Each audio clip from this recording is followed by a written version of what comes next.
Good morning, Africa. This is Daybreak Live Extra on Dominion Television, your Friday sunrise magazine where vibrant conversations meet perspectives. I'm Anolu Akpoido, welcoming you into a powerful close of the week, and maybe should we start the start of another month?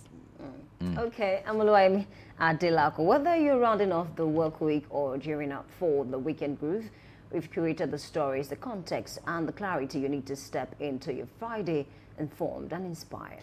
And that is right. I am Samson Balogun. Together, we are going, of course, we are going to be your try on the show this morning, and your guides through the headlines, the human stories, and the national pulse shaping this beautiful Friday morning. We open with a major shift in Nigeria's energy conversation. I know you're interested in that. The Nigerian National Petroleum Company Limited, NNPCL, has announced a reduction in fuel prices. Someone is saying, yes, eureka moment. But riding on the heels of significant cuts by the Dangote refinery and key depot operators, this is more than the price slash, actually. It's a chain reaction that could influence transportation, costs, market dynamics, and household budgets. We'll break down what this means for the everyday Nigerian and whether this signals the start of a real relief. And later on the program, we zoom in on one of Nigeria's most critical battles, the rising tide of substance abuse among young people. A big story today, The Future Matters, why education must win the fight against substance abuse, examines how knowledge, awareness, and structured learning remain our strongest shields against this silent epidemic.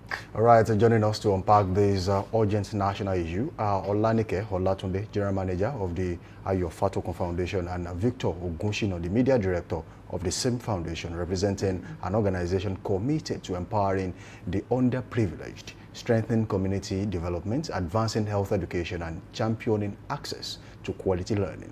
And right before that, we'll bring you the newspaper review, looking at the big stories, the subtle angles, and what they mean for me and for you. Well, with us, as always, is journalist and seasoned public affairs analyst, Leko Shobowale, delivering sharp, grounded, and insightful analysis. And of course, we round off with Trend Watch, your quick dive into what Nigerians are reacting to across the digital space. It's Friday, the energy is right, and the conversations are set. Well, you are tuned into Daybreak Live Extra on Dominion Television, informing your morning and elevating your day. Let's get started.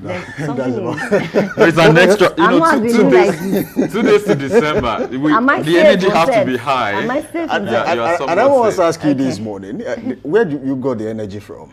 As in from Monday to Friday. But this surge in your energy is way out of here. It's a lot to unpack. I mean, I'm excited. It's a topic of It's just 2 days to December. You know what December is? Are you smelling anything out there? Nothing, but you make yourself look that way. You know, don't look like what you're going through. It's December 1st. I think there's something about that first day of December. You know, the atmosphere, you know, tends to change most of the time, Sort of, and then you begin to see Christmas trees or, you know, everywhere. So let's wait. You know, while growing up, you know, that when December is almost there, you know, you are quite sure of things are already set for you. There's this broom that is used to measure your feet to see what size of shoe you wear. You know, your clothes is ready. I mean, you are just super sure that you know Christmas. Forget about it. And by this time there will be chicken or maybe you know cow, you know, tied down somewhere in your compound. You are quite sure everything is sorted out. The only thing that is left is for you to stay healthy enough through that period and enjoy yourself. Exactly. These days, I'm beginning to see, you know, by this time you will see people at junctions selling chickens and some other things, but it's not looking like that. But then I think some persons are still trying to sell. But then speaking about what you mentioned, I think I miss being a kid actually, because apart from the old Christmas thing, I'm always excited about my end of the year school party because I get to do presentations, I get to sing, I get to collect gifts. Honestly, I don't sleep a day to my party. because I'm going to be looking at my clothes like this, because I mean I can't wait to wear it and just step out for my party. I think honestly. I know. Remember this while growing up. You are always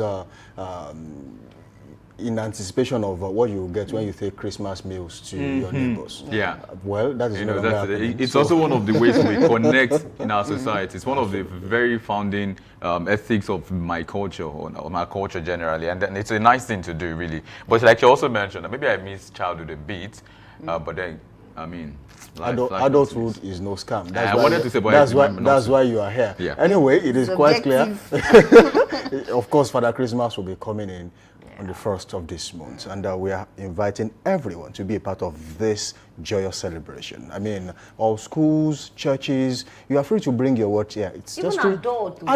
Because I mean, it's just 3,000 naira, and of course, it's going to be an enjoyable environment. For everyone. Yes, and most importantly, you get to meet your favorite OAPs on TV and on radio, and then you take a tour of the facility. I mean, that's quite 3,000 naira for all of that. I mean, that should cost about 10,000 naira. Honestly, and our Father Christmas is someone you love to meet. Even me, as a member of this organization, really love to I'm meet him. excited to see him like from the videos I've seen over time, like in the last few weeks. So get yourself down here, because this promises to be exciting. Why? Exactly. Many reasons. So not just the Father Christmas, but also the package that is inherent. And maybe lastly, to also add to it is that there's so much to enjoy. When you come around the station, just like you said, you meet with other persons, but even not meeting is not as important as some of the things that you're about to get. But I would not tell you. You need to come straight to the Beyond Television. I think that's the explanation. That's just in a It's nutshell. more than what, in a nutshell. And that's how we'll snowball into fuel prices at this time across the country.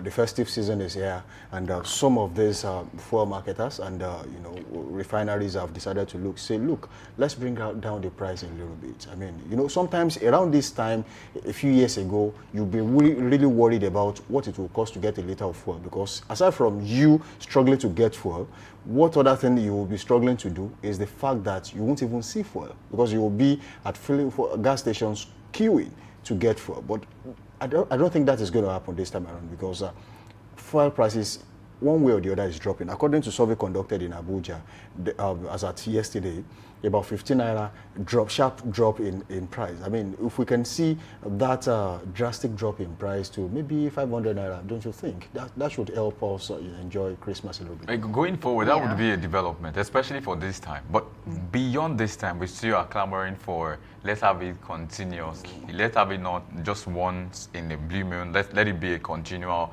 let it be a continuum, maybe if so to say. But exactly a good way to go.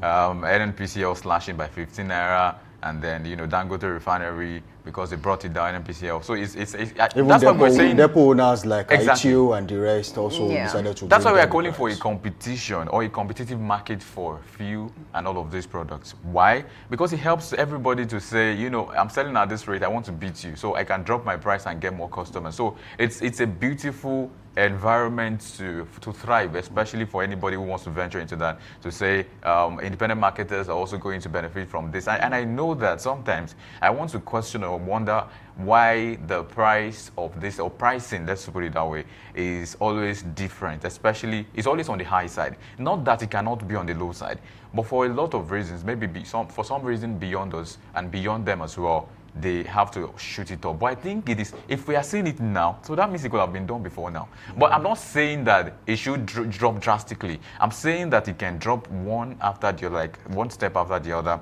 one beat after the other. I mean, so that's the way to go for Nigerians now. And this is a good one, because I remember when we were young, one of the things we do is that our parents will put on the generator even if there's no light for the festive period, so everybody can enjoy. And I think it's a good way to go for me personally. Honestly, I think I agree with you both. And then I was speaking to a bike man this morning, and I was asking him that, okay, how much were you buying fuel in the last few days compared to yesterday? And then I think the reduction is about 10 to 15 hours, just like you mentioned. Yeah, it's a good development, but we still have a long way to go, because I don't think this would affect the cost of things. Exactly, transportation. Even sometimes when we see maybe a 50 50 naira reduction, 100 naira reduction. Most of these, car owners or drivers still will not reduce, how much they charge. I mean, from a certain point to the other. So we need more reduction, and of course, we celebrate these bodies. And I actually enjoy this competition because one thing I know is that competition help consumers more, because I mean the producers want to make sure that okay, I want to do better than this person. And over time, I don't know, about a few weeks or few months now, we saw what happened with Dangote, with Bank, with Pengasan. A lot happened. Even Dangote came out to say that he had no idea before venturing into this sector that there are cabals in the oil sector, and then he's facing them, and it's a lot on him. That even a lot of Nigerians came out to say that why are they frustrating this man? Because I mean, it takes someone who is intentional to invest that kind of amount in the oil sector that even the federal government cannot. Look at our refineries now; they are moribund. Nothing is going on. But then he invested so much in that, and we appreciate him. And of course, I think I saw a story this morning that says Dangote Refinery saves Nigeria over 10 billion naira annually in forex. I think it was released officially yesterday. Now, some Nigerians are saying, what is the figure? What is the data? It's a good development to 10 billion naira. It's a lot. That's a lot. But then, I mean, how are they achieving this? But then away from that, I think there's so much that Dangote can do for us. I think, if anything, it should be a good inspiration for us to say that we can get it right. We can get it right. Our refineries can also work, perfectly. Imagine if our refineries are also working perfectly. I mean, the reduction will come in, sooner, than we expect, honestly. So I think it's a good development coming from Dangote and then coming from NNPC. We enjoy it, but then look at the festive period. We are getting closer to the festive period. I'm very sure you all know that, I mean, when around that 24, 25, for most persons that will travel back to their family, you will notice that whether there's a price in the there's an increase in the price of fuel or not, they'll shoot up the price. For instance, now let's say Ibadan to Akure normally will be 5,000 naira. If care is not taken, they might say 8 or 10. And then people who do not have choice, we have to just pay because they need to travel to go and see their family. So we want to ensure that this year can be a little bit different from last year, and we want to appeal to the drivers to that. Regardless, please let's have compassion. I mean, for every Nigerian that living in the country. Honestly. You see, it is really sad, and that we have that kind of situation in this country. I've always said this, that it is only in Nigeria where prices of commodity actually survive the rule of gravity. When it goes up, it doesn't come down. And I mean, you begin to ask this question, even if fuel prices are reduced, some people will still give you one reason or the other why they cannot reduce the price. I was talking to someone a few years, that should be a few years ago, when fuel price was increased, and then after the fuel subsidy protest, then it was brought back to a certain amount, and then the price refused to come down. I was asking, the price for fuel has been reduced one way or the other. What exactly is the price? He said, do you know how much we buy spare parts now? and I was shocked a little bit. Anyway, the price might be a little bit high in terms of how much it costs you to buy spare parts, but then that still does not mean that Nigerians should pay through their noses. That is totally wrong. And I feel one way or the other. You see, when you bring ideas about price control and adjustments, people will think, you are telling the government to breathe down on their necks. And that's not true. The fact is that Nigerians are the problems of Nigerians. Every Nigerian at his corner shops, at the supermarket, at one place or the other, they wreak havoc, and nobody's looking in that direction. The problem is that Nigerians are looking at President Bola Ahmed Tinubu as the source of the problem. They are not asking questions from their local government, their councillors. They are not asking questions from their members of House of Assembly, not even from their governors, members of House of Rep or senators. They are asking the president questions that originally should be answered by people at your doorstep, people that are close to you, people at your neighborhood. How do you compare prices from one place to the other? Let me cite an instance. This is one of the simplest of examples I can cite on this show this morning. At somewhere around Gates, if you go for how do they sell these at a road, or what do they? Yeah. Yes. Okay. So it is sold for 200 naira at Gates. If you move down to Bashoru, it is 500 naira. See the difference. So transportation from Gates to Bashoru is 200 or 300 naira. So what sense does it make if you sell at that rate? But the thing is, they are unapologetic about it. That's their price, and if you are not satisfied, you can go to other places to get, and that is the problem we're having. What is the rationale behind the pricing? So someone should control it. I mean, that's one way or the other bring a little bit of succor to the Nigerian people. But unfortunately, nobody's looking in that direction. And someone somewhere will go to their market and see the price difference and then blame Tinubu for the problem. I wanted to add to what you said, to say, until we start doing what they call living for others, we would not really do well, in life. Any policy, any law, any particular issue that you are tackling that is not people-centric, that would not help people, would not work. In fact, if it works, it only works for a while. If you are all about yourself, if you are all about being selfish, then it will still affect someone in another way, to affect you someday, somehow. And I want to also speak very quickly to the issue of a monopolistic market and a competitive market. Some have alleged that Dangote is a monopolist, or should we say is a monopolistic entity. Well, I can't exactly say that is others have alleged to say that, if you have to consider who sells more with cement, who sells more with some products. So they brought it out to say, okay, it's most monopolistic. But, this is also one of the ways is getting himself out of that particular caption. Because the oil market, it came in not so long, and then he's even trying to do a lot to help people. So you can see many of his policies, many of his actions are driven towards people. It's people-centric, and it makes sense at the long run. Because if you have to consider the pricing before we had Dangote, it was more like once it's there, it is there. Nobody changes except they want to change it from the top. So we understood what happened, the politics playing out at the oil sector level, and now we understand what it is like after Dangote joined. I'm trying to say that we need more competitive people, competitive markets, maybe should we call them business expatriates and all that. We need them to get into every sector. Just like you also mentioned, people selling at prices, exorbitant prices, even after reasonable prices. If you check, so how much will it take you to transport all of those goods to where you are going from, Babashon, or what do you call it now? If you consider, you now break it on every modicum of pepper you want to sell. I think it makes more sense, because you'll not be able to calculate 200 naira increment over the product that way, because you are not transporting just one modicum from one place. You are transporting the whole bag. So calculate the price of the bag, and I know for a fact. I know for a fact that it can never be up to 500 from 200 level, 200 naira in certain places. Why am I saying school? I'm way past that. From 200 naira of modicum in a place to 500 naira in the same Ibadan. Not even a Yo or another place. It's in the same Ibadan. So I think if we are people-centric, we do better. Okay, so you both have a very good point, but transportation is a problem in this country. Let me cite an example now. For me, sometimes when I go to the market to get maybe like bed or fan, see, the amount they charge me, I'm like, I'm not selling this, It's for my personal use though.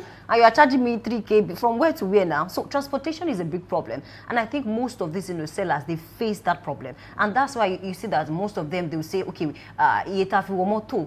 is so much. That's why we are selling at this price. So it's a problem. So that's why I'm going back to the drivers now. Can they show a little bit of compassion? Because most of these, mercy. Yes, most of these sellers, not like maybe they want to sell at that price, but then they are paying so much on transportation. Because I bought a fan and I'm going home, and you are charging me for like 10 heads. It's unreasonable to me. I mean, imagine if someone wants to sell that fan. Imagine how much that person will sell it, because of how much they are paying on transportation. Because I mean, there's also the part of some sellers, being I don't want to call. I don't want to say. I don't want to use the word now, because I mean, most of them, they just say, okay, it's because of transportation. But there was a case in Akure. This has to do with plantain now. I think about 4 or 5, this woman was selling for maybe 1K. I can't remember. So people were complaining, and then it got to Iyaloja one way or the other. Iyaloja had to enter the market, and then she gave an instruction that all of you selling plantain, make it maybe 6 or 7.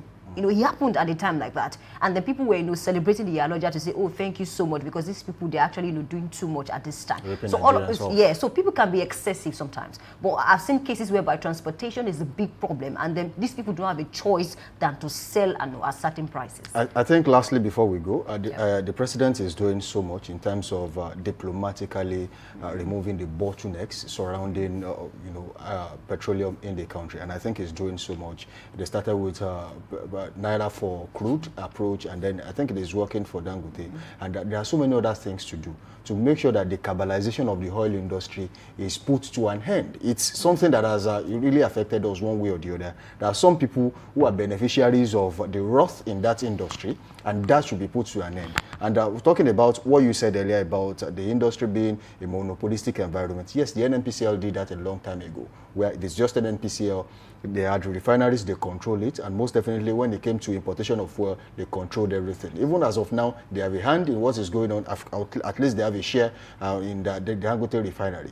But one thing I have seen right now is that I think it has been unbundled a little bit. Abdusama Rabiu, who is the chairman of Boa Group, I think is also said to be having a refinery being built in Akwa Ibom, and there are so many other modular refineries. If all of them come to the table and then see exactly what they can do to help Nigerians, aside from bringing down the cost of fuel, other things they can do is to make sure that cost of transportation does not eventually, because when you reduce cost of the selling cost, how about how it will get to Sokoto, how it will get to Kano or Abuja? So it means that they have to pay a certain cost. Just like you said earlier, the cost of transportation is also another factor that is killing every business in the country. And I think this is the fine place to leave it and take weather report on this show this morning. And we'll be starting with the ancient city of Ibadan.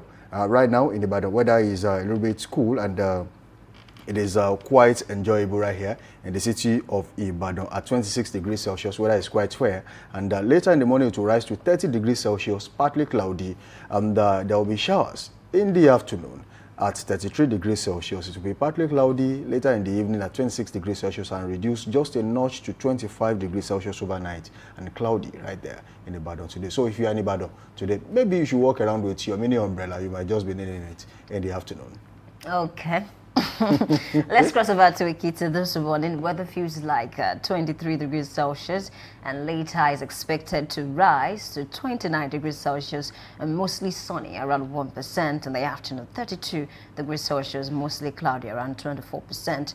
And in the evening, 24 degrees Celsius, clear around 5%. Overnight, 22 degrees Celsius, cloudy around 10%. That's what we have for Ekiti this morning.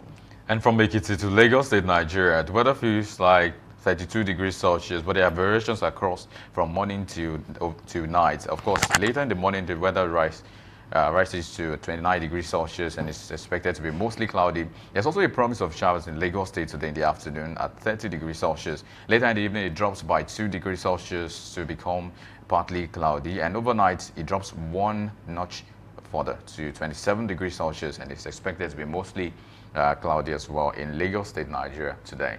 All right, moving on to Abeokuta in Ogun State this morning. Weather in Abeokuta currently feels like 30 degrees Celsius right there. And later in the morning, it will maintain the same temperature at 30 degrees Celsius, partly cloudy at 2%. And in the afternoon, there is the same as Lagos and Ibadan. There is a promise of showers in the afternoon at 32 degrees Celsius, about 52% chance. And later in the evening, it will drop to 27 degrees Celsius, partly cloudy at 7%. And overnight, 25 degrees Celsius, mostly cloudy in Abeokuta today. All right, let's cross over to Ilorin, East Kwara this morning. Weather feels like 26 degrees Celsius, and later is expected to remain or rise now to 30 degrees Celsius and mostly sunny around 1%. And in the afternoon, 36 degrees Celsius, partly cloudy around 0%. And in the evening, actually 29 degrees Celsius, clear around 1%. And overnight, it drops to 25 degrees Celsius, partly cloudy around 7%. That's what we have for Ilorin, East Kwara this morning. And Osogbo, Osun State is 1 degree short of what we have in Ilorin, East Kwara today at 25 degrees Celsius. The weather is promising to be averagely cloudy.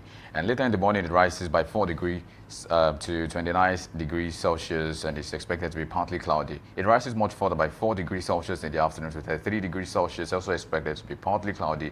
Later in the evening, it drops further to 26 degrees Celsius, and it's expected to be partly cloudy as well. Then it drops much further overnight to 24 degrees Celsius, and it's expected to be cloudy in Osogbo, Osun State today. All right, I think I will join you in the North Central this morning. That is Thank you for not leaving me alone. and that's the Suleja in Niger State. Weather in Suleja is currently fair at 23 degrees Celsius, and later in the morning it will be sunny at 30 degrees Celsius, and become sunnier, if there's anything like that, in the afternoon at 35 degrees Celsius. And of course, it will be clear in the evening and overnight at 26 degrees Celsius and 24 degrees Celsius, respectively, in Suleja, Niger State today. All right, linking up with my fellow correspondent, taking Kano right away. Weather this morning feels like 18 degrees Celsius, and later is expected to rise to 29 degrees Celsius. This morning, sunny around 0%. In the afternoon, 35 degrees Celsius, sunny around 0% as well. In the evening, 25 degrees Celsius, clear around 0%. And overnight, 19 degrees Celsius, partly cloudy around 0%. That's what we have for Kano Municipal this morning. And for want of correspondence, I would say I'll go to Abuja, the Federal Capital Territory. It's enough correspondence on its own. 23 degrees Celsius is what the weather feels like, and it's expected to be fair, averagely.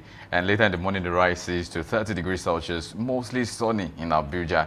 Later in the afternoon, 35 degrees Celsius is what we are expecting in Abuja, the Federal Capital Territory, and it's also expected to be sunny. Then it drops to 77 degrees Celsius in the evening, expected to be clear. The weather drops much further by 3 degrees Celsius to 24 degrees Celsius overnight, and it's expected to be clear as well in Abuja, the Federal Capital Territory. All right, still in the north this morning, it is currently sunny in Kaduna North, and the weather is currently 21 degrees Celsius right there. And later in the morning, to maintain the same pace at 30 degrees Celsius and sunny in Kaduna. And in the afternoon, it will remain sunny at 35 degrees Celsius. And in the evening and overnight, it will be clear in Kaduna at 24 degrees Celsius and 20 degrees Celsius, respectively, right there in Kaduna today.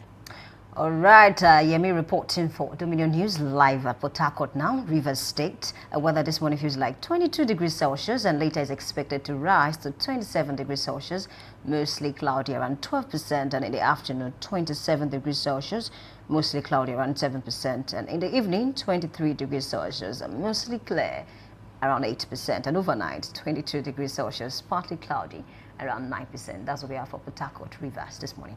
All right, I think that's a fine place to leave weather reports this morning on this show. Do also link up with us on all social media platforms, Facebook, Instagram, and TikTok at Dominion Broadcast, and on X, formerly Twitter, at Dominion Cast. You can watch us live on our website, www.dominion.org.ng, dominion.org.ng. You can also watch us live on our YouTube and Facebook channels at Dominion Broadcast. Do well to leave a comment and a reaction. We'll definitely take them on this show. Let's go on a quick break. When we return, we take the news. We'll be back.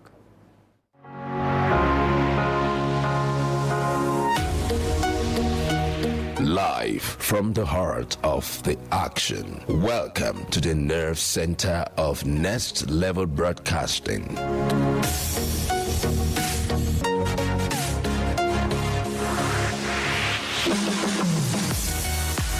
This is the OB van, where the studio meets the street. Equipped with cutting-edge cameras, crystal clear audio, real-time switching, and broadcast control, we don't just capture moments, we deliver the experience live.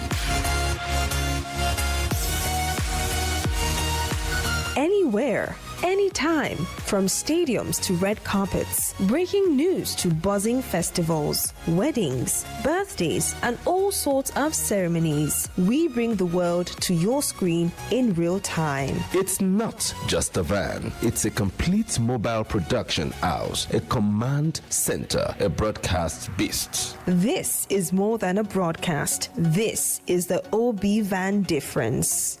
Live, loud, limitless.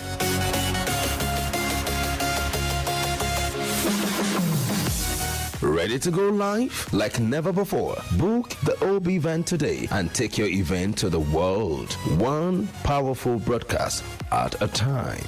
To book, call 0705 506 1061 or 0916 101 1061. Email marketing@dominion.org.ng or visit our socials on Instagram at Dominion Broadcast.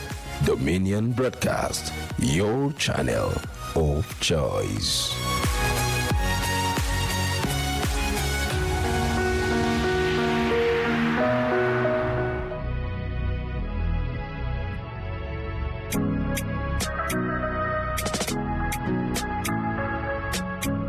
Need a professional space to bring your vision to life? Dominion Television Studios offers state-of-the-art facilities perfect for your next broadcast, commercial, corporate video, or live event.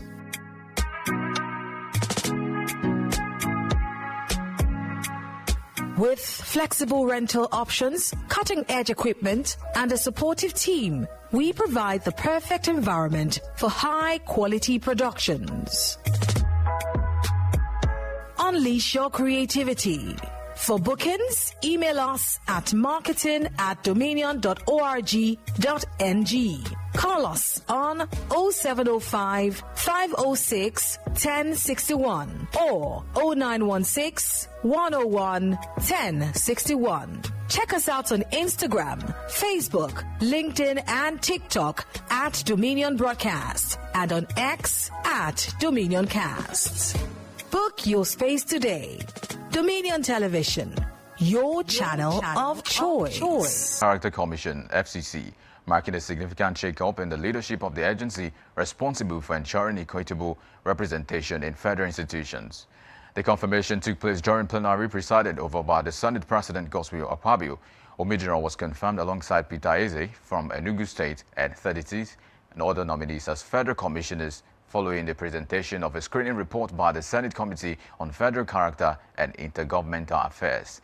Presenting the committee's report, its chairman, Senator Aldwell Onyeso of PDP Rivers East, said all nominees appeared before the panel and were found to possess the competence and qualifications required for the job.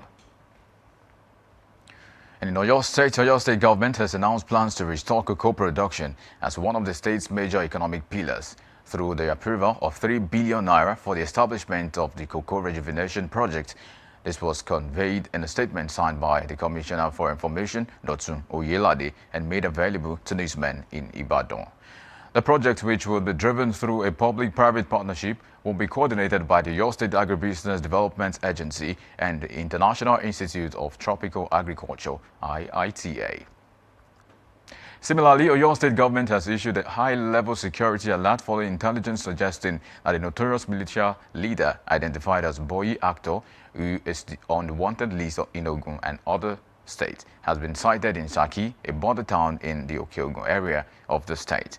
According to an internal memo dated and signed by CPO Dukoya, Sunday Babatunde, Executive Assistant on Security to the Oyo State Governor, Seyi Makinde, the warning was triggered by information received from the Nigeria Security and Civil Defense Corps, NSCDC, Oyo Command.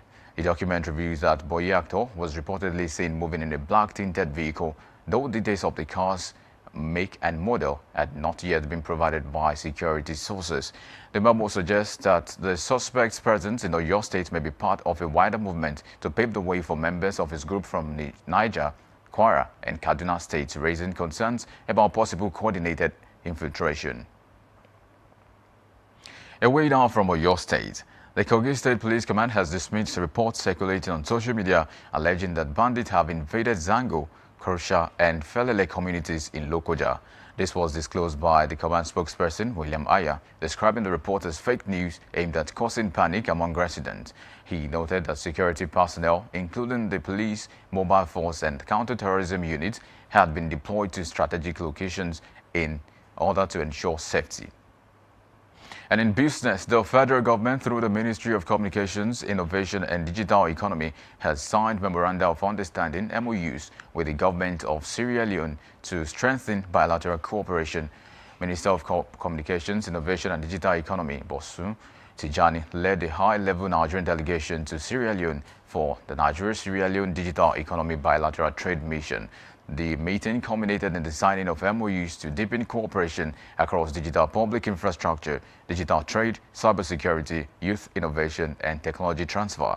Discussions focused on digital trade coordination, cybersecurity collaboration, skills development, and artificial intelligence development, reflecting the shared ambition of both nations to accelerate regional digital integration. And finally, in sports, Warri Wolves have announced the reinstatement of their head coach, Napoleon Aluma. Aluma was suspended by Delta Sports Commission in September following the club's poor start to the season. The Nigerian Premier Football League (NPFL) questioned the suspension. At the time, Aluma's assistant Johnny Austin took temporary charge of the team. During the suspension, the Seasiders decided to recall the tactician following their recent slump in form, and Warri Wolves will host Nasarawa United this weekend in Osvoro. And that's about it. You can visit our website on www.dominion.org.ng to watch us live and interact with us. You can also follow us across our social media platforms on Facebook, Instagram, TikTok, YouTube, and LinkedIn at Dominion Broadcast, and on X at Dominion Cast. And that's Daybreak News. I am Anuluakpo Edo. Thank you for watching.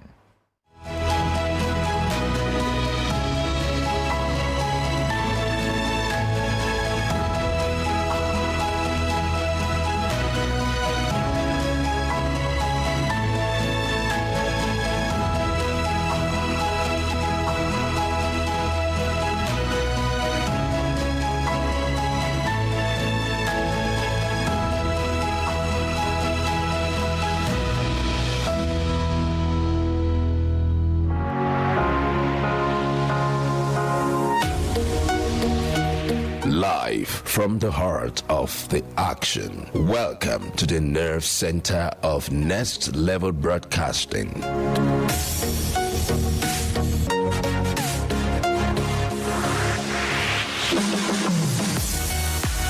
This is the OB van, where the studio meets the street. Equipped with cutting-edge cameras, crystal clear audio, real-time switching, and broadcast control, we don't just capture moments, we deliver the experience live.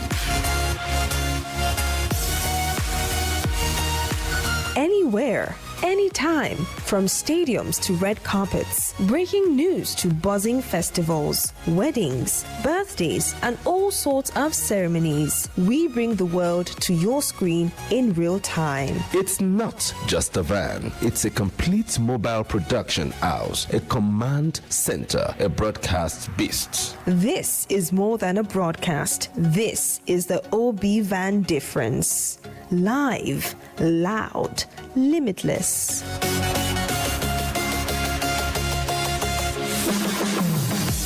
Ready to go live? Like never before. Book the OB van today and take your event to the world. One powerful broadcast at a time. To book, call 0705 506 1061 or 0916 101 1061. Email marketing@dominion.org.ng or visit our socials on Instagram at Dominion Broadcast. Dominion Broadcast, your channel of choice.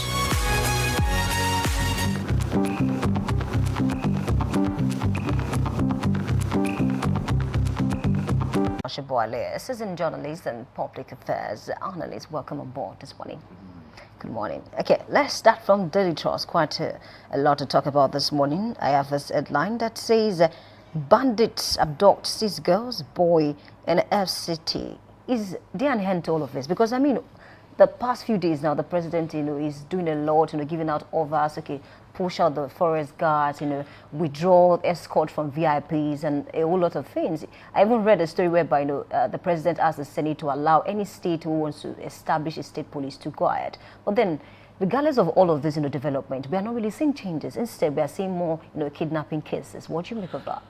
Well, to be sincere and to be objective, federal government is not yet ready to tackle this problem.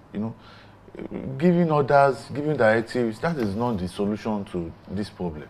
You understand? The federal government itself knows the solution to this problem. But I don't know, they have decided not to tackle it headlong. Maybe some are saying, allegedly that maybe some of the sponsors of these guys, maybe they are part of the government, maybe they are those in government. Because if not, I don't see how terrorist groups, bandit groups, will be such very powerful, more powerful than the state. It has never happened before. You understand? Yesterday, 24 farmers were abducted in Niger State. This morning again, they are saying some people have also been abducted in Abuja. I just believe that federal government knows what to do. But I don't know 4 days or 5 days ago, Bayo Onanuga was telling Nigerians that federal government knows the location of these bandits and terrorists. The federal government cannot just blow them off. What is, why should you, how on earth will you be saying such a thing on national television? Look at these terrorists and bandits.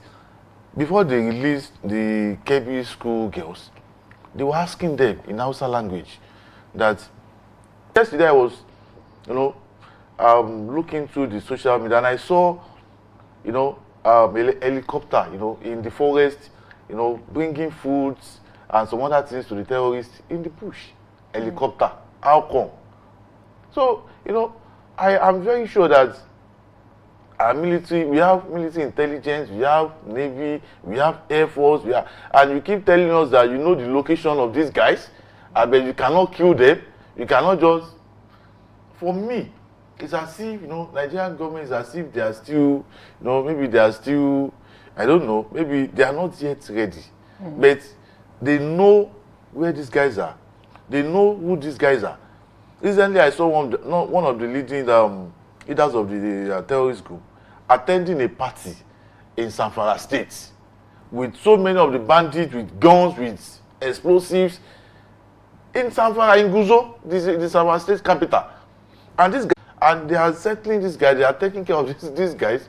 And okay, Onanuga was saying that they don't want to kill these guys because of the ladies. Now, you are rescuing the ladies. The guys are still there. You know their location. So what is going on? What is happening? Okay, on that, I think I watched a video about 2 days ago where Adams Oshomole put it to Senator Akpabio that why is it that when bandits are caught, they are given 20 years, they are to serve 20 years imprisonment, instead of death sentence that we have, according to the law. So what do you make of that? Because he was saying that, he doesn't think the judges are doing the right thing. Because why should you sentence a bandit to 20 years imprisonment when the person is supposed to, be killed? Well, a son to former Kaduna State Governor, I cannot remember his name now, but I know something here will find, also said it on the floor of the House of Representatives today.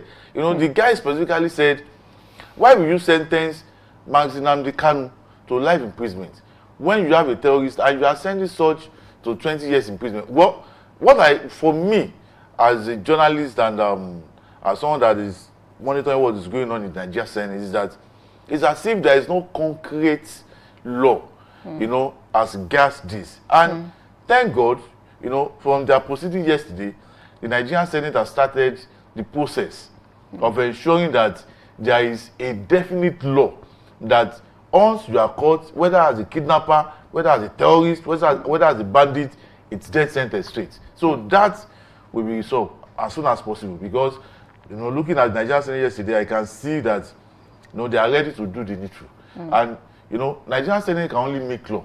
They are not judges. They are not judiciary. So it is for them to make the law and for the judiciary to interpret and execute the law. All right, we are hopeful on that one. Let's talk about the VIPs now. IGP withdraws 11,566 policemen from VIP duties. I think we had about 100,000 actually working for the VIPs now. And then one senator, spoke and then said that if you withdraw the escort from us, who should protect us? And according to him, they are like the prime targets now. According to even the bandits mentioned that they will start kidnapping politicians now. And then this 11,566. I mean, do you think it will stop here or will have more recovery? Well, the truth of the matter is that I was watching the IGP yesterday, talking about the 11,650 or thereabouts policemen that has been withdrawn. Yes, it's a good thing, but the truth of the matter is that when someone will be coming out and be asking us who is protecting me, who is protecting you. I was going yesterday with some of our colleagues and we came across a convoy, possibly that of NDLEA executive chairman Bamaruwa around Mokola area.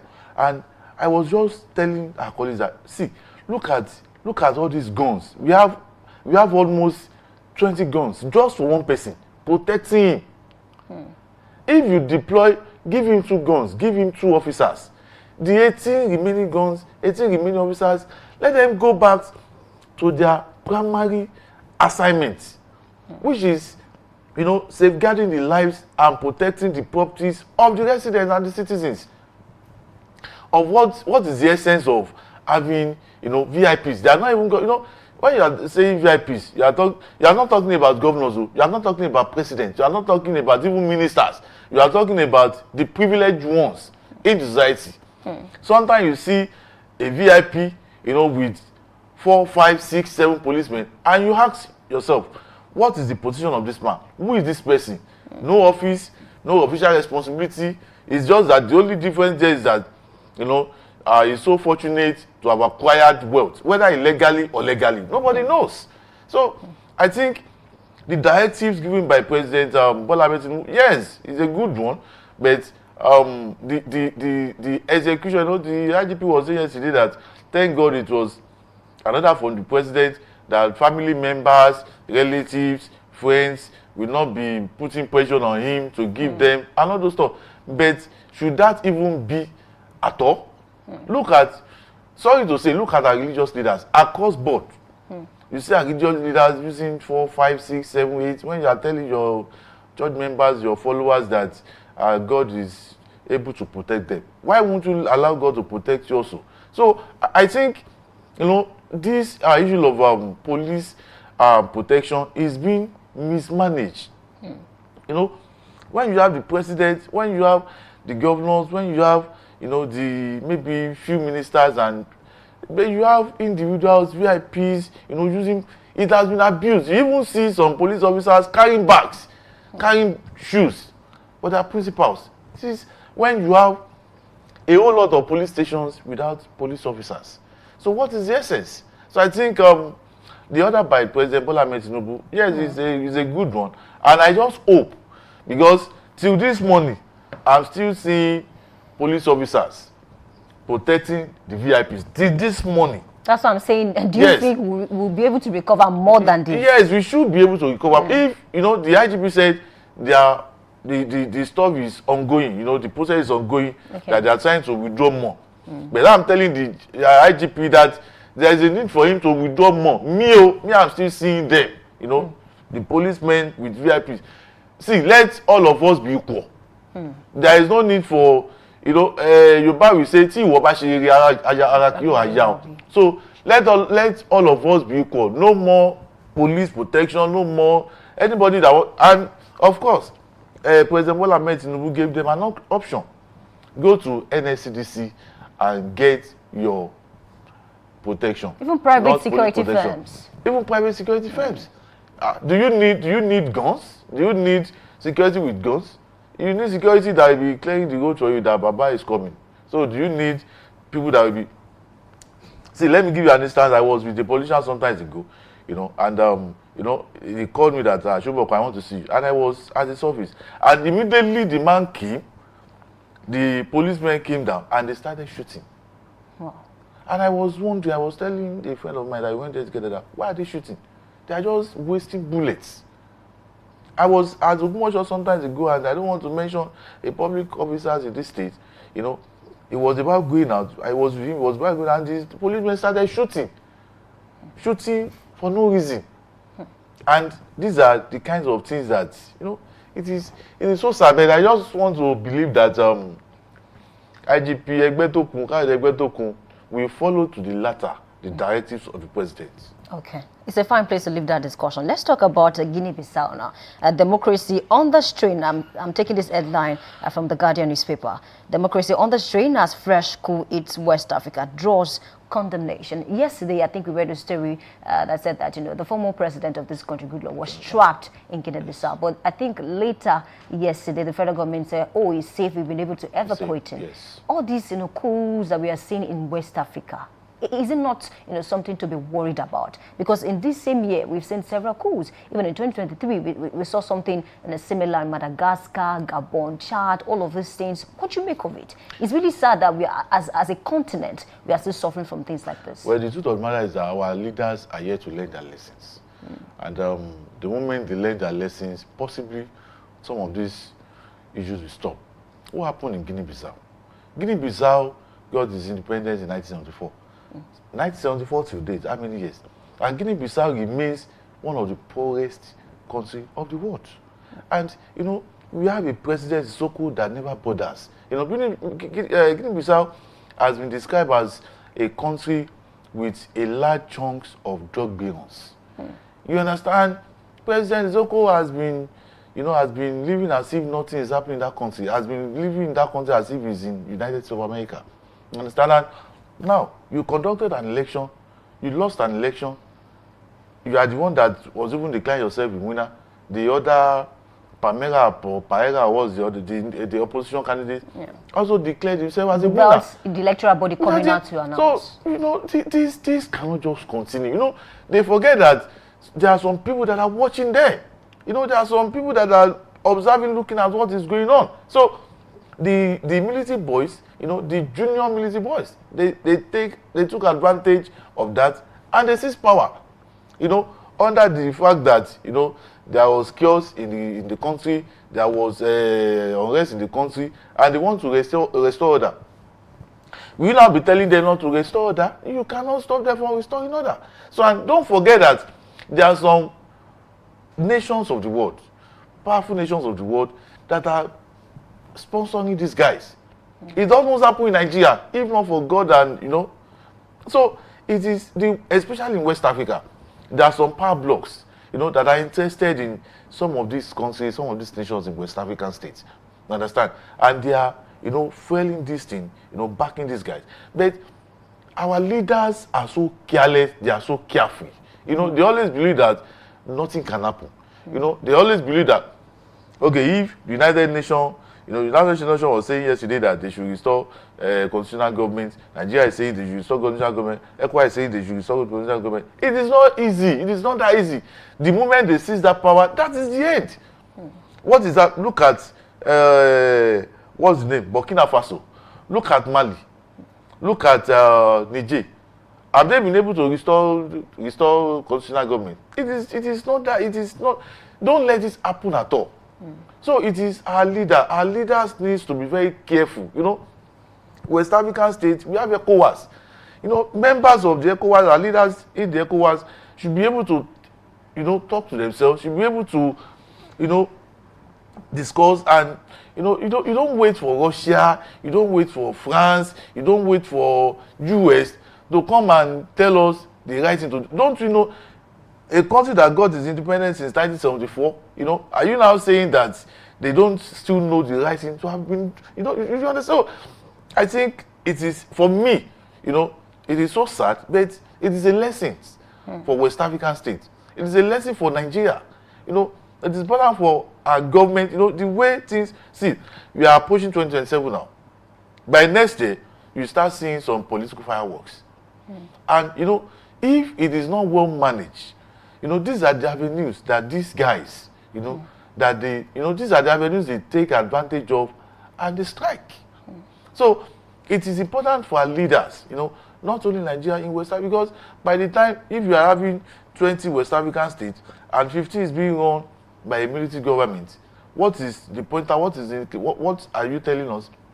The remaining 5, who tells you they cannot be taken over by the military? So it is a lesson for our leaders that, proper things must be done. They should understand that, there are some people, there are some governments of nations of the world, especially the power blocks, that are not happy with what is going on in our African states. They will never be happy when we make progress, and they will still be condemning us when we are failing. There are arguments around the fact that even these international bodies, they've been able to penetrate through the ECOWAS and other African bodies. That is just the truth. But our leaders, they are so careless, they are so carefree. They don't bother.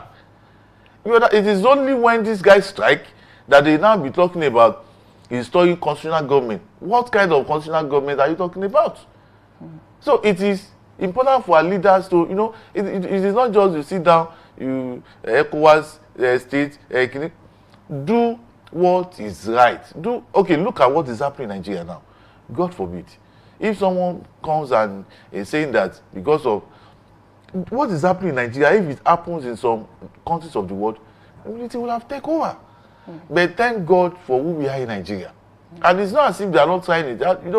Recently, we are discussing about an attempted coup that the government covered up and all those stuff. And They came to, they debunked it to say, oh, it was just a minor issue. But it happened. From all indications, it happened. So it is very important for our leaders to be very careful, to know that some of these nations of the world, they are not happy with us. So we have to be very careful and always live within our means in order not to be. See, they are waiting. They have everything that they have the wherewithal to do anything they want to do. So, and they have willing tools, willing hands to perpetrate this. It is for our leaders to take it easy and do the right thing for their citizens. And do you agree that it's also a lesson for other African leaders? That is what I'm saying, that it is a lesson for other African leaders. Thank God President Goodluck Jonathan was there. He saw it. He witnessed it. He witnessed it. So it's a lesson for African leaders, especially West African states. That the way they are, the way some of our leaders are going about this governance thing, it is not proper, it is not good. You considered the essence of every government is the welfare of your people. Most of our leaders, they are not thinking about their people. They're only thinking about themselves. Okay. It's a fine place to live with. Thank you so much for your inputs this morning. We do believe that normalcy will return to that particular country. A big thanks to Lekon Shoboale, who is a seasoned journalist and, of course, a public affairs analyst, for joining us this morning. Thank you so much. And a big thanks to the audience, too, for being a part of this segment. We need to take a short break, and when we come back, a big story will come up. My name is Oluwayemi Adelakun. Please stay with us.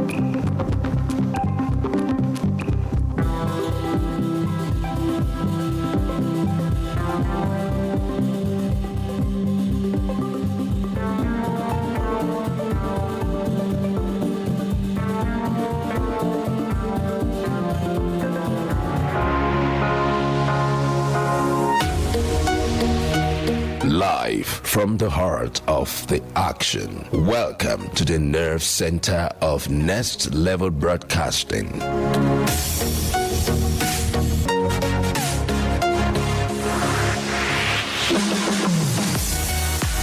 This is the OB van, where the studio meets the street. Equipped with cutting-edge cameras, crystal clear audio, real-time switching, and broadcast control, we don't just capture moments, we deliver the experience live.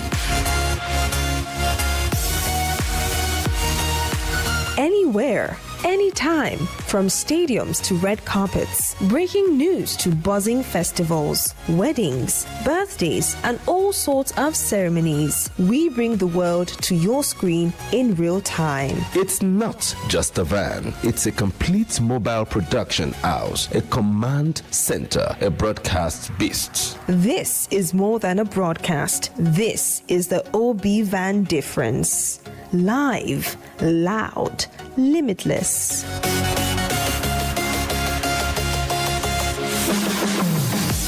Ready to go live like never before? Book the OB van today and take your event to the world. One powerful broadcast at a time.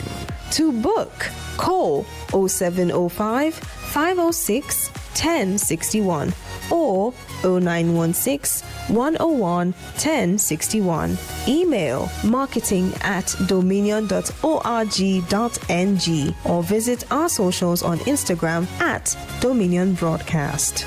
Dominion Broadcast, your channel of choice.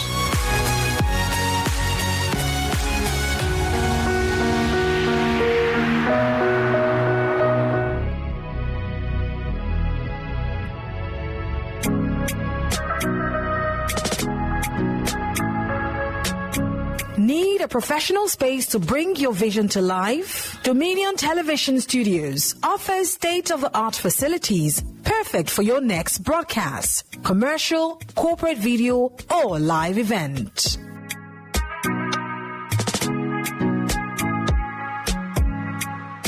With flexible rental options, cutting-edge equipment, and a supportive team, we provide the perfect environment for high-quality productions. Unleash your creativity.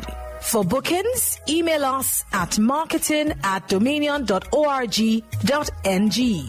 Call us on 0705 506 1061 or 0916 101 1061. Check us out on Instagram, Facebook, LinkedIn, and TikTok at Dominion Broadcast and on X at Dominioncast.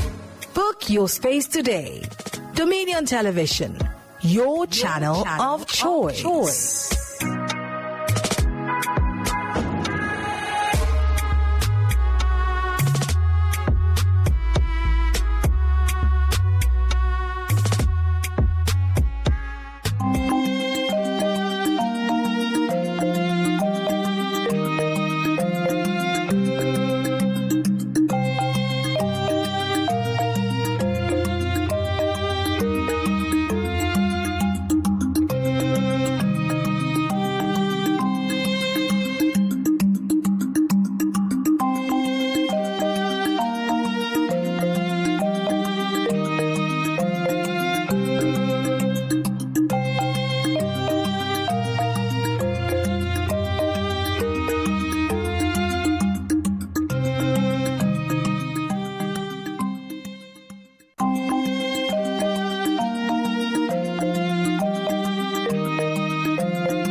Today on The Big Story, we turn our attention to an issue that is quietly shaping the destiny of Nigeria's next generation, which is substance abuse. And of course, substance abuse is no longer a fringe problem. It has become a national emergency, touching homes, schools, communities, and futures. But amid the rising concerns, one truth remains sacrosanct. Education is still the strongest weapon that we can possess. This morning we unpack why the future matters and why education must win the fight against substance abuse. Samson Balogu is my name. All right, substance abuse among young Nigerians is escalating at a pace that alarms educators, parents, policymakers, and community leaders. Behind every statistic is a child, a dream, a derailed future. But beyond the fear and the headlines lies a deeper conversation, one about the role of education, awareness, structured learning, community engagement, and value-based teaching. Right, education doesn't just inform, it transforms. It shapes the mind, builds resistance, strengthens decision-making, and opens a door to healthier possibilities. The question then is not whether education can fight substance abuse, but whether we are deploying it powerfully enough to win the battle. To help us navigate this crucial national conversation this morning, we are joined by two individuals who work every day at the front line of community upliftment and youth empowerment. Olanike Olatunde, the General Manager at Ayo Fatokun Foundation, and Victor Ogunshino, who is the Media Director at Ayo Fatokun Foundation. The Ayo Fatokun Foundation has been a beacon of hope, focusing on health education, supporting the less privileged, driving community development, and promoting quality learning as a pathway to a better life. Their work places them right at the heart of this debate this morning. And together, we'll examine the trends, the dangers, the opportunities, and most importantly, the solution. Thank you for joining us on this show this morning. This show is still Daybreak Live, and this is The Big Story. Olanike Olatunde, good to have you on the studio this morning. Thank you very much, Mr. Balogu. My name is Olanike Olatunde. I'm here to represent Ayo Fatokun Foundation as the General Manager of the foundation. And This morning, we'll be talking about Tayo Fatoku Foundation. Absolutely, that's what we want to talk about. And then there is a lot to unpack, and we'll get to that space. Victor Ogunshino, thank you for joining us on the show this morning. Thank you so much, Mr. Samson Balogun. My name is Victor Ogunshola, actually. Ogunshola, actually. Director of Media and Communication at Fatoku Foundation. Of course, it's so nice to be here, of course. So. Thank you for joining us on the show. Thank you. So let's do a complete overview of Ayo Fatoku Foundation. What is Ayo Fatoku Foundation all about? Yes, thank you. Ayo Fatoku Foundation is a non-profit, a non-political, and a non-governmental organization aimed and focused at, catering to the less privileged and providing for the needy in general in our society. Okay, so how long have you been into this, particularly? Talking about Ayo Fatoku Foundation, Victor. Ayo Fatoku Foundation has been operating since 2019. 2019? Of course. And this is 2025, that's about 6 years. Of course, impacting lives, touching lives under education, health, and community development.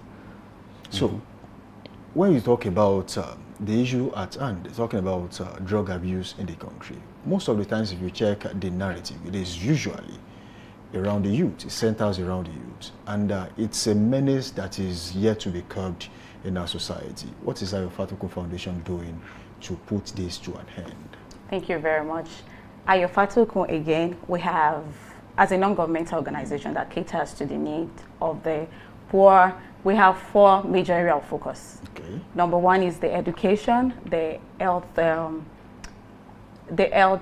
initiative, and the community development. Okay. So out of that is what actually born the 300 Voices One Mission, to educate the youth. One of the areas where we focus on to help to educate the youth is that we can see all around us that is becoming rampant.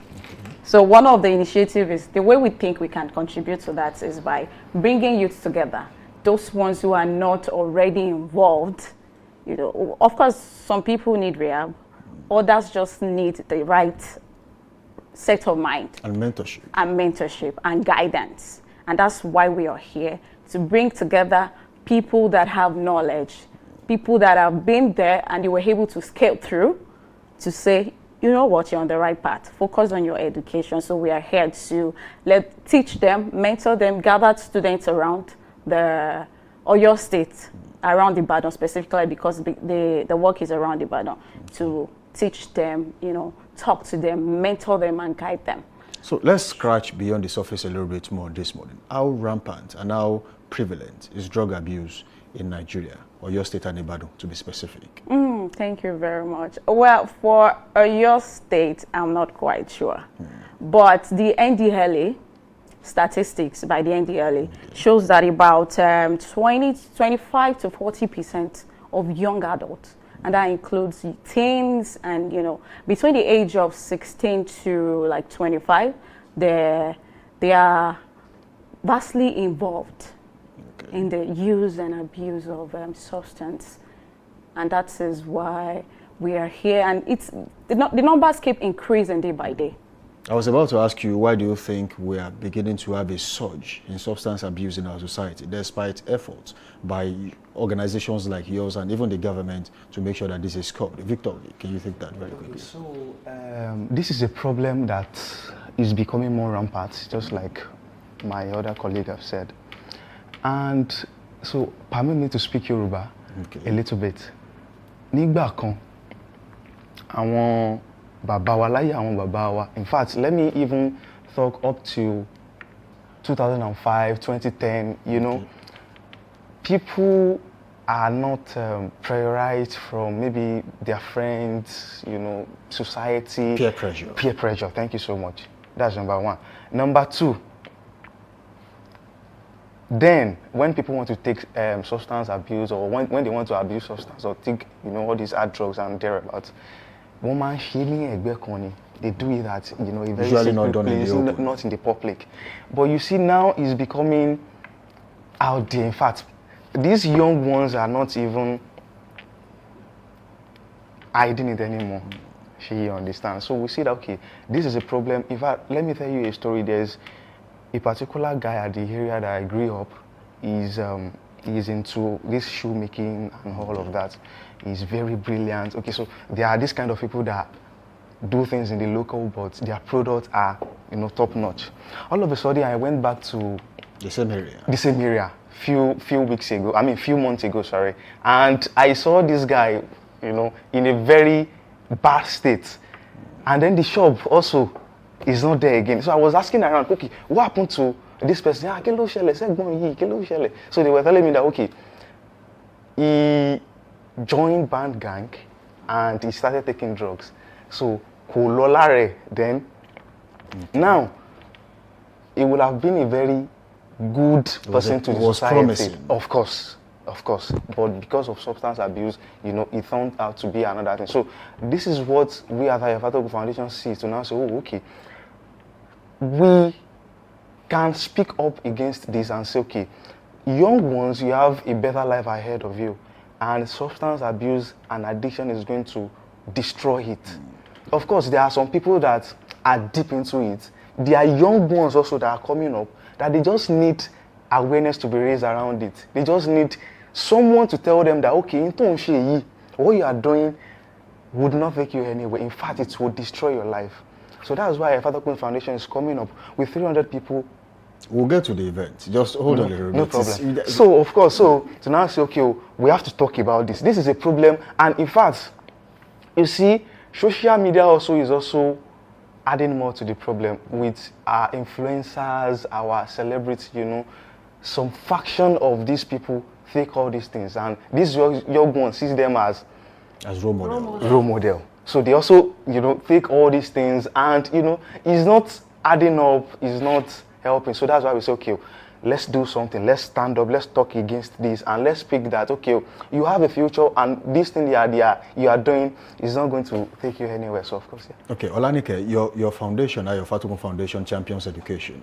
Yes. And how do you think education is a frontline tool to combat drug abuse in the society? Thank you very much. I'll give you a brief story. Okay. I've had quite a number of friends that we go out together. Like I missed your friends and you just want to hang out. As a young lady, you have your friends, they invite you to a party and stuff like that. And, you're all seated, you're eating and doing stuff. At some point, some person will just walk towards you with a cup and say, you can't, I'm having fun. You can't, education teaches you, it prepares your mind to know your left from your right. So, okay, so you have an idea of what substance can do to you. Right. If you have an idea, whatever anybody throws at you that has to do with something you're not even sure of, you want to question it. You want to question it over and over again. And once you're not clear, you can say no. No, I don't want to do it. Nobody can influence your mind easily when you have the knowledge of what not. And that's why we think that people need to have the in-depth knowledge of how this substance abuse could rip them of their future.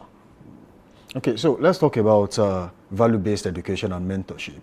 In what way has this been helping in the society as we speak, Victor?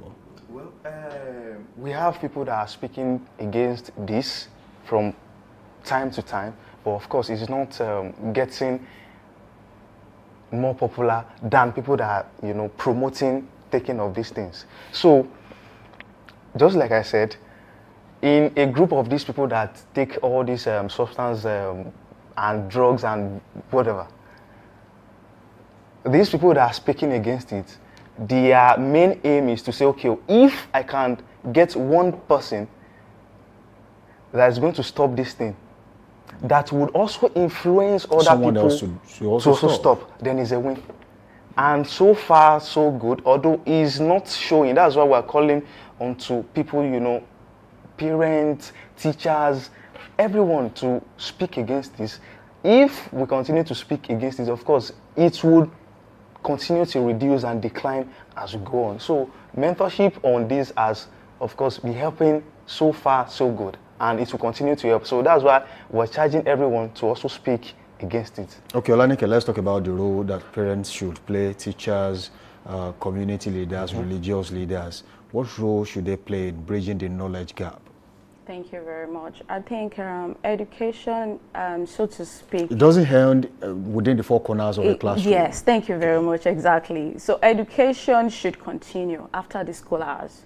You know, your children come back from school and then you realize that they are probably calm unnecessarily. They don't talk or stuff like that. You want to find, or you want to be your children. That's for parent now. Best friend. They can tell you almost. In fact, they can tell you about anything.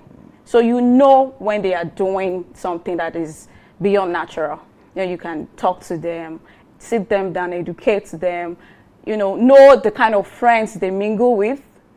By so doing, they kind to tell you everything. Oh, mommy, I went out with my friend and they gave us this, they gave us that. What did you take and stuff like that. So you need to learn, we need to, as parents, you need to just sit your children down, talk to them about the set of people that they should move with in the society. And you can only do that when you sit them down. You try to talk to them about, you give them options. When they know the left and they know the right, they know that, okay, if you choose this path, this is likely going to be the end result. And if you choose the other path, for every choices we make, there is... there are consequences. There are consequences. Okay, now let me ask you this question very quickly.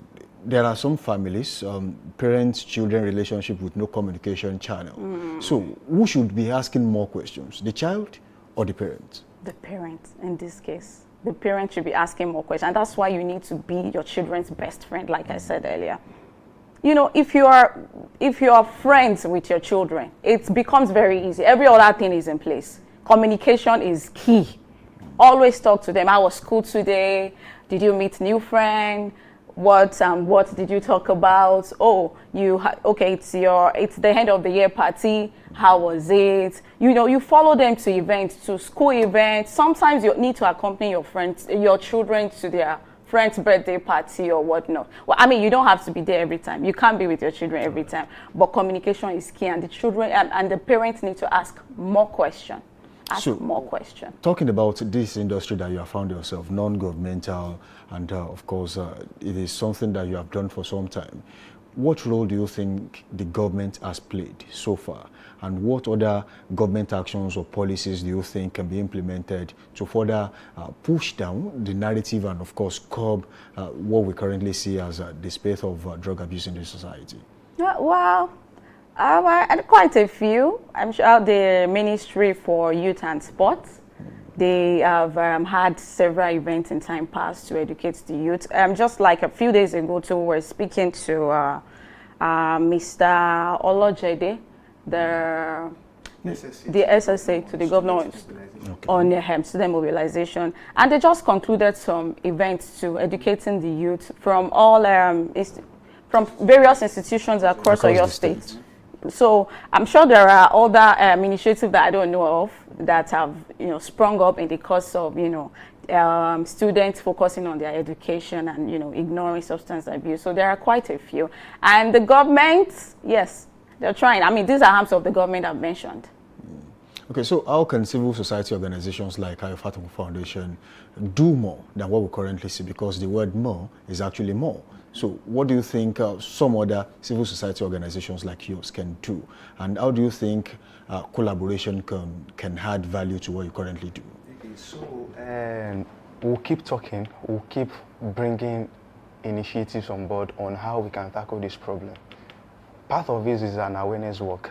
And speaking of collaboration, when we collaborate, we are going to go far with this message. Right.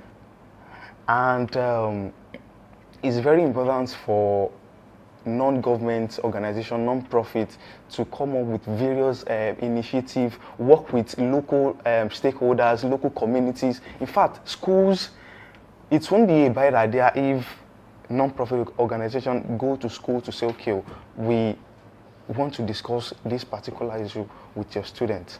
Go to churches, go to mosque, go around, go to streets, to go to villages, to speak with, because it's becoming a problem, and it's very important for our organization and other non-profit organizations. In fact, this is beyond non-profit organization. Actually, it is beyond. This is a community-driven. Yes, community-driven. Thank you.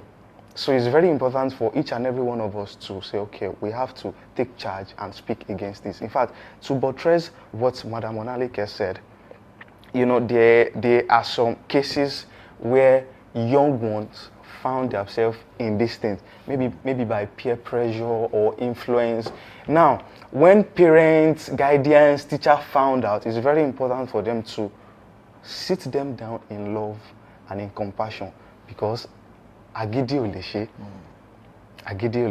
you know, to sit them down, to discuss with them, and, you know, tell them, okay, this is what is going to happen, this is what is going to happen. And of course, if initiative like this from every other organization comes up, of course, the trend of this thing will reduce drastically, yes.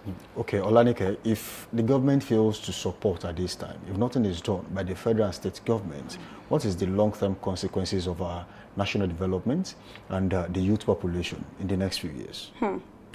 It's a lot that we can't even talk about it all here, but the consequences are very wide. Because any youth that is involved in this, and you know, the society is not, if the government are not largely invested in this, it's a great risk for the future of Nigeria, for the future of our states, for the future of the world at large. Because a youth that neglects education for substance abuse will end up not amounting to anything in life, you know. And by so doing, by the time they realize that it's too late, you know, that's why we have the case of kidnapping. Anyone that doesn't have a reasonable stream of income, that has, you know, probably dropped out of school for a long while, at some point, he or she will just wake up one day and realize, no, there's nothing for me and I have to survive. So there's a great danger that lies ahead if the government are not, if they are ignoring this aspect of the society. So it's going to put our future, the future of the next generation, the future of the next generation in jeopardy. And by so doing, we won't have a safe environment, even for our own children, our siblings, our family. It will be even for ourselves. Even for ourselves, it will be dangerous. It will be dangerous. It will be dangerous. Okay, now very quickly, there was a particular saying by the late sage Obafemi Awolowo, who said that the children of the poor you have failed to train today will end up being a problem to your own children in the future. Now, if you check the last 10 years to what we currently have now, what's your projection for the next 5 years or 10 years in the country? With the current effort you are putting in? Okay, so with the current effort that we are putting in, if we are able to get enough support from the government, from other non-governmental, we're open to collaborations. When initiatives like this come up, people are quick to say, okay, we are here to support you. Either by monetary support, the youth also coming out in numbers to say, okay, let's join the movement. I mean, we'll be able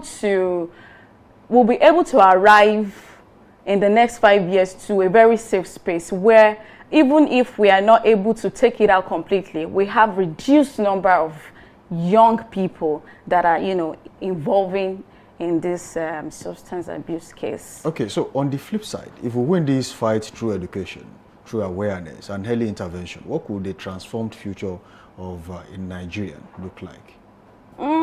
Okay, I think we'll have more youths that are focused in building their future without the influence of whatnot, the substance that we are talking about. We have more youth who are focused in the governmental space and the private sector. We have more youth who are, you know, focusing on their future, building a life that are not destroying their own future with substance. We have a clean space. You know, you don't have to worry about the next generation future. You know, it's something we'll be proud of in the next few years if we are able to achieve what we are trying to do. Okay, Victor, is there any association or relationship between Ayo Fatoko Foundation and the NDLEA? Of course, yes. We've done a few projects in the past, about 2 projects, where we bring the NDLEA on board to discuss also with our beneficiaries. Of course, yes. And of course, they are coming on board for this coming project too, yes. So you mentioned the coming project. You have a work coming up. What's it about? So there is a problem which we have been discussing since this program starts, which is the intake of substance abuse and addiction. And it has been causing a serious problem in this country that we meet ourselves. It has been affecting, the community, the society in large. So we as a team sit down to now say, okay, what can we do? Because we have to do something. So now say, okay, if we speak against it, if we let the young ones know that your future is bright, your future is important, and substance abuse is going to destroy it. If we can speak against it, then it would not be a very, it will not be a bad idea. In fact, it will be a very good one.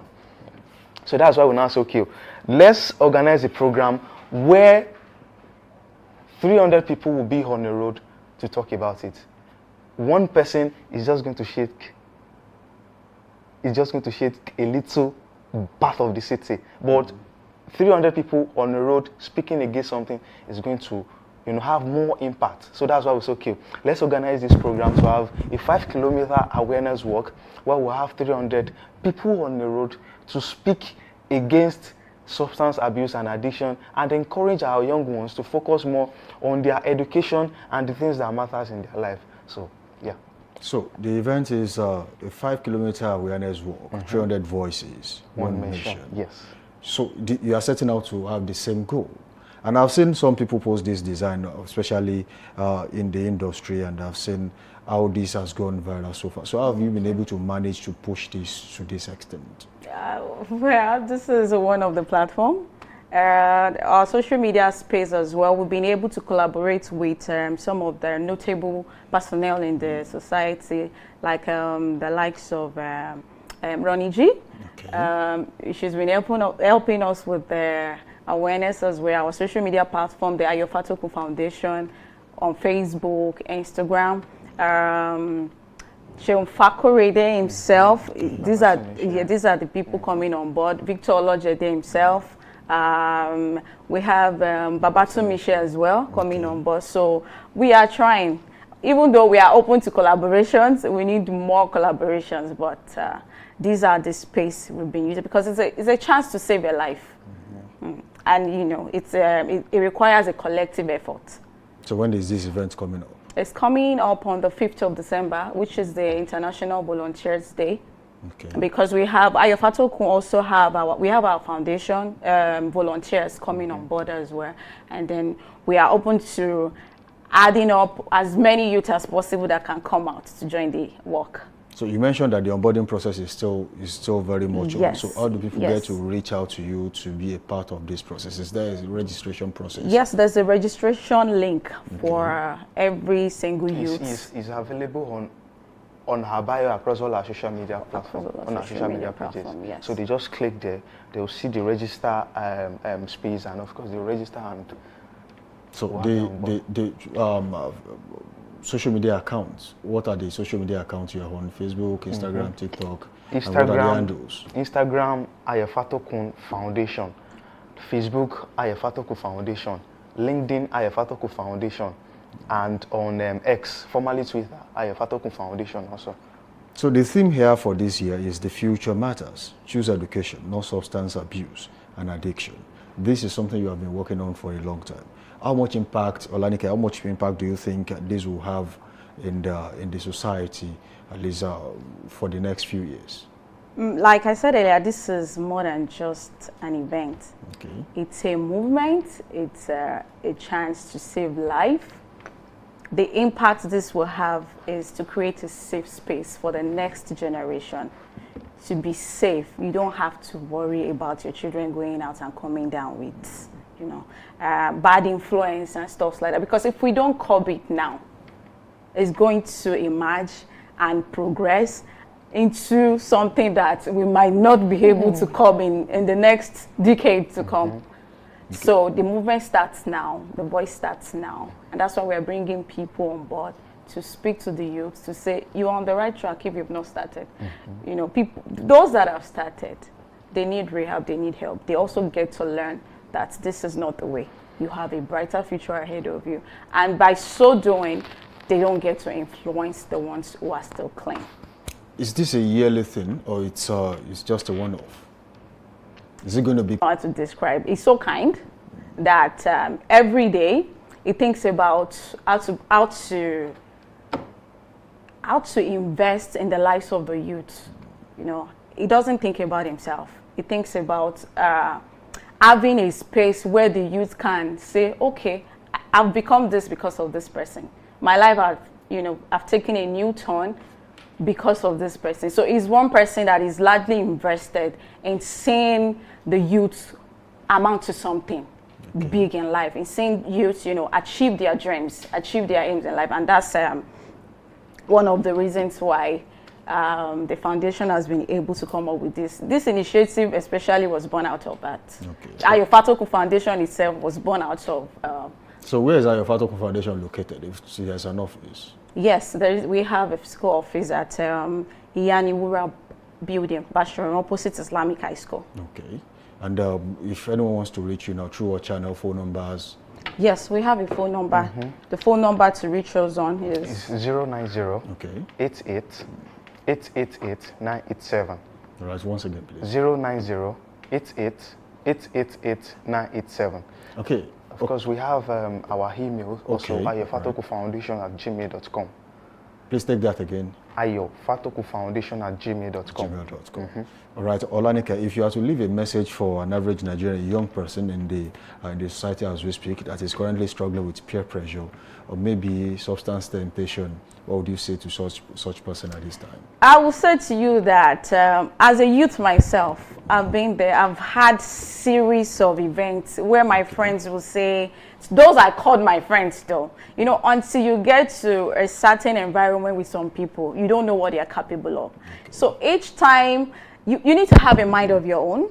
First, you want a certain future for yourself. And anything that comes looking like it's going to interact with that or take you out of that, you say no to it. Have a mind of yourself. Say no to, you don't just take anything from anybody.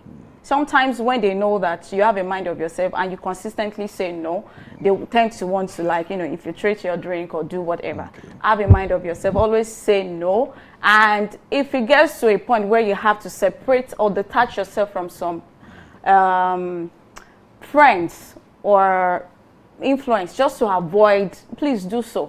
Stay away from people who consistently tell you to try this or try that. I've seen so many clips on social media of people saying, oh, I don't used to do this. I was just introduced to a friend.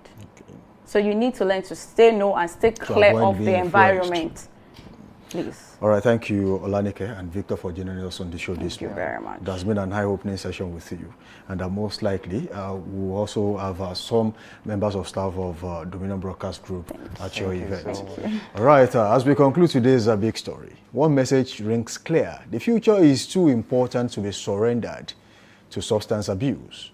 Education, whether in classrooms, communities, homes, or digital spaces, remain our most reliable shield and our most transformative tool. But it requires collective efforts, targeted policies, compassionate intervention, and national commitment. We thank our guests this morning, Ranike Olatunde and Victor Ogunshola of the Ayo Fatoku Foundation, for their insights and their ongoing work in strengthening the minds and future of young Nigerians. The conversation does not end here. The possibility and responsibility belongs to all of us. Stay with us. More is ahead on Daybreak Live Extra. Today, of course, is Extra. And of course, up next is Trend Watch. Let's go on a quick break. When we return, the show continues. Samson Balogun is my name.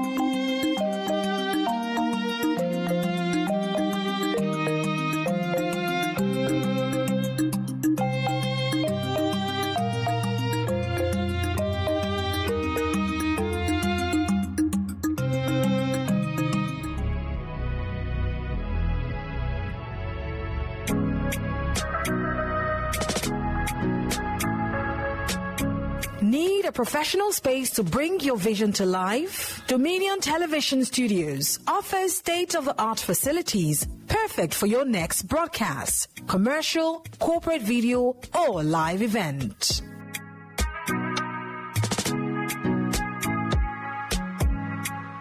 With flexible rental options, cutting-edge equipment, and a supportive team, we provide the perfect environment for high-quality productions. Unleash your creativity. For bookings, email us at marketing@dominion.org.ng. Call us on 0705 506 1061 or 0916 101 1061. Check us out on Instagram, Facebook, LinkedIn, and TikTok at Dominion Broadcast and on X at Dominion Cast. Book your space today. Dominion Television, your channel of choice.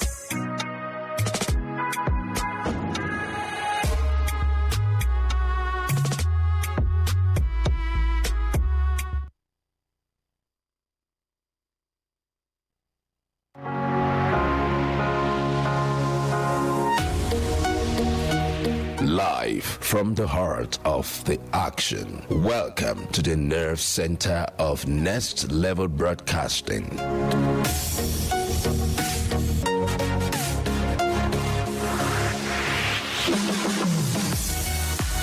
This is the OB van, where the studio meets the street. Equipped with cutting-edge cameras, crystal clear audio, real-time switching, and broadcast control, we don't just capture moments, we deliver the experience live. Anywhere, anytime, from stadiums to red carpets, breaking news to buzzing festivals, weddings, birthdays, and all sorts of ceremonies. We bring the world to your screen in real time. It's not just a van, it's a complete mobile production house, a command center, a broadcast beast. This is more than a broadcast. This is the OB van difference. Live, loud, limitless.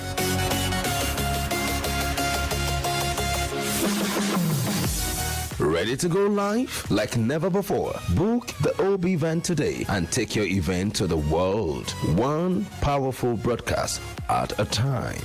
To book, call. All right, I welcome you back. Thank you for staying with us. This is still Daybreak Live Extra on Dominion Television, Ibadan, and it's time for Trend What. What we have today is talking about something very important. Let me read to you. Speaking during plenary, El-Rufai questioned why recently convicted Boko Haram member identified as Hussaini Ismail received a 20-year sentence from a high court, while APOB leader Mazi Nnamdi Kanu was handed a life sentence just a week earlier. That's Mohammed Bello El-Rufai, member representing Kaduna North Federal Constituency, decried what he described as unequal justice in the handling of high-profile security cases in Nigeria.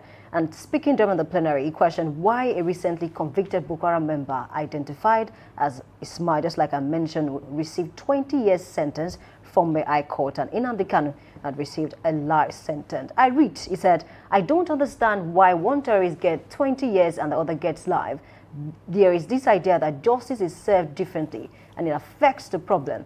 El-Rufai said, echoing concerns earlier raised by another lawmaker. And the Kaduna lawmaker, who apologized for arriving late due to ill-health, warned that inconsistencies in justice delivery risk worsening Nigeria's fragile security climate. I want to believe that we all saw the video, before that, sentence, was read out in Nnamdi Kanu, where it was a scene, in the court, that particular day, and then he had to be excused outside of the court, and then the judgment was passed even in his absence. So a lot of Nigerians are actually divided on this matter to say that why was it, given a life sentence, regardless of the fact that we've seen cases, across the country where even people, that were supposed to receive something similar received, a lesser justice. What do you make of this, Samson? You see, it's really a challenge that the judicial arm of government is really undergoing a serious kind of, I'll call it an attack one way or the other. And, you know, it's not far-fetched. This is bound to happen anyway when you have selective prosecution. And these cases, you know, of situations where Muhammad Bello El-Rufai, who has been one of the most vocal on the floor of the House, is not shy from saying the truth and putting it the way it is, regardless of the situation. I think he's quite right with with this assertion. And I've also had this kind of feeling. I've also had this kind of thoughts. Even before now, we have seen repentant Boko Haram. I mean, who told you Nnamdi Kanu has not also repented? The fact that he is, you know, he talks the way he talks doesn't mean that he doesn't feel a bit of remorse within him. But then, let's put this side by side. If Nnamdi Kanu has been said to be sentenced to life imprisonment, and someone with similar charges also got 20 years, that does not trivialize what Nnamdi Kanu did. That the court said Nnamdi Kanu did, let me put it that way. And that does not, you know, underscore whatever it is that happened in court. But the truth of the matter is, there should be a consistent ruling. There should be a consistent constitution. And we should have consistent judges. There should be, I think in one way or the other, I've gone through some court cases and I've seen judges refer to precedences. Oh, according to this that was done in 1985, the Salome and Shokumbi case, and then the judgment is transferred back to the modern day era and then adjusted a little bit to past judgment. So that is why we have precedences. But the kind of precedence we are setting in Nigeria as a country, I think we are getting it totally wrong. One day we'll wake up and then there will be no charges against terrorism. If you have gone through such situation, that means that whatever life has been wasted by a particular individual will become a waste in totality, and there will be no justice. And another thing I feel is becoming more and more of a challenge is the fact that Nigerians are quick to defend what is wrong. Nigerians are quick to always be on the other side of the divide, as long as it is tribal, as long as it is religious. I think that should be put aside, sentiment aside. When something has happened, just like Bello El-Rufai has said, in fact, it's from the north. And the set of people that are being granted 20-year jail time for terrorism, they're actually from the north. So he understands what he's saying. It's not about tribalism anymore. It's just being factual. It's not about bias. It's just being factual. And the other person who is on the other side of the divide, which is Nnamdi Kanu, is from the east. So automatically, there's no religious coherence between the two, because they are not from the same, they don't practice the same religion. Bello El-Rufai is a Muslim. Mazim Nnamdi Kanu, I cannot state categorically what is, maybe he's a Christian or not. I don't know, so I don't want to go there. So it is quite clear that they are not of the same religion. They are not from the same hometown. So automatically, they don't have anything in common as it stands. Nnamdi Kanu was never a politician. Bello El-Rufai is a politician. So it is very difficult to see a politician come out and say, look, what you are doing is wrong, and let's call a spade and get things done the way it should be done. So I think that this should be a wake-up call to the judicial arm of government. This should be a wake-up call to the legislative arm of government, and most definitely, because when it comes to making the laws, it boils down to those who are on the floor of the House and what they vote to be done. And interpretation of the law. That's another problem that I have with Nigeria. You know, sometimes when a law is passed, there are some people, especially those who made the law, they are in one corner, they know exactly where to plug into. There's a lacuna somewhere. There's a plug. There's just somewhere, something you can call a loophole somewhere, and it is still the same people that made the law that will bring out the loophole. And where will we end this country? Will there ever be a time when the rule of law is used just the way it should be used? Will there ever be a time that you will not be worried that someone has been arrested by the police and you trust them that justice will be done? Will there ever be a time that criminal will be arrested and then you will feel within the comfort of your home, you know that something will be done to that person? If we robbed your house, you are sure that justice will be served to you. But unfortunately, some people will go to police station almost every day to confirm if the criminal that was arrested based on one particular offense committed is still there. Because one way or the other, some people have it in their head, oh, before daybreak it will be released. No, we have even seen cases whereby if you have a case with someone who has like support from my people at the top, that's you become the accused. Just forget about it. I mean, you be the one to report the case, and eventually you become the accused. The person might be out in a few hours. Honestly, it's rather unfortunate that stealing is bad, banditry is bad, depending on who is doing it. In the country, and that's because the symbol of justice in Nigeria, the Lady Justicia, that lady that holds balance. Blindfolded. Blindfolded. holding a And that's sword, exactly what I'm trying to... and a skill. It's an allegory that should interpret to everybody. It should be an open interpretation that she is blind to race. Does not see anyone. She's blind to religion. She's blind to classes and profiles. She's blind to whatsoever color you have. She's blind to every, whatever we can designate you as. It's blind to every coloration. This is justice.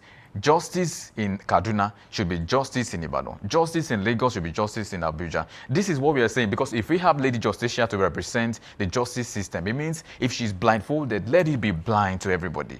Whatever is going to be the sentence for one person should be the same for another, regardless of race, regardless of class, regardless of maybe religion and all of that. So what I just want to say is we've seen this time and again, and it's happening at every day because there are loopholes, like you mentioned. I was trying to check into the amendments and the Constitution, especially from the National Assembly in 2022, and I saw a lot of things there. But for one of them, I'll just speak to this very quickly, that we need to start ensuring that the law is as clear and is easy to interpret for everybody. I think we should take some... I don't think the law is hard to interpret. It depends on who is interpreting. interpreting. That's why I say That's sometimes the if you know you will not do us well, or maybe do your role properly as a judge, don't bother to study law in the university. Allow people when they who can get actually into do this- it. Let's take Honestly, let's take comments. Okay, I think Beth Hugh says it is called selective justices. Okay, that's according to her. And Awakening says, how did terrorists came to be? That's in our word. That's where we are Okay, there. and Obari Chiag, if I'm correct, says, yes, I'm in support of what he said. Honestly, it's a question to ask the federal government. Honestly, and I think some persons are clamoring for amnesty for Nnamdi Kanu. And then Edu Savior is saying selective justice, okay? Last comment, Chidi, we are in an inconsistent country. No arms of the government works. It's sad, really. And I think one senator even called for the shutdown of the Senate because of the insecurity. And Adam Soshomole also said that, why should someone who is a bandit be served 20 years imprisonment and other persons should get a life imprisonment? It's a lot to unpack. We do hope that changes would start, but they need to start from within, honestly. Yeah. All right, this will be the convenient point to draw the curtains of today's session of Daybreak Live Extra right here on Dominion Television. And of course, I leave you with this. No amount of influence can trump the rule of law if there is collective will. Samson Balogun is my name. Let's meet again next week. Stay safe out there. Bye for now. All right, thank you for being a part of the show. My name is Olayemi Adela. Please ensure that you enjoy moderately this time. Bye for now. And if the justice symbol is blindfolded, let the law be as clear as possible. My name is Anulu Akwedo. Thank you very much for joining us.